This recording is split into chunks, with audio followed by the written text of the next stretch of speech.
Samantala, nagpalabas agad ng direktiba si Pangulong Aquino upang mapangalagaan ang kaligtasan ng mga mamamayang apektado ng pag-alon ng Bulkang Mayon.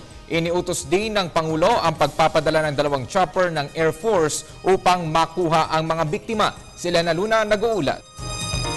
Tiniyak ng palasyo ang kahandaan ng pamahalaan na tulungan ang mga biktima ng pagbuga ng usok ng Bulkang Mayon.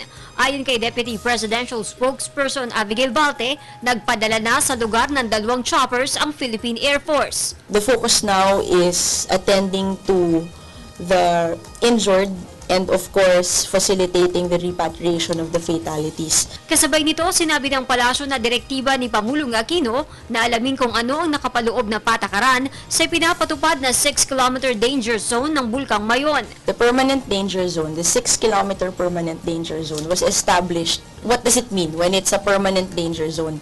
That prohibits permanent settlement doon sa area na yon. But activity is not prohibited.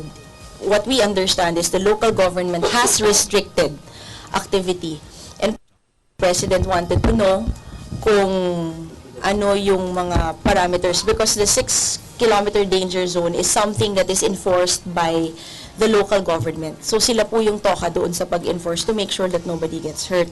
Sa paunang impormasyong nakuha ng palasyo, may ilang mga naghahanap buhay sa Mayon na hindi naman sumusunod sa patakaran ng lugar. As far as our information has yielded, kahit nire-restrict po ng local government yung tourist activities doon, they have to seek permission po kasi merong mga guides that just go up without asking for permission. Ayaw munang idetalye ng palasyo ang kaparusahan sa mga responsable sa insidente.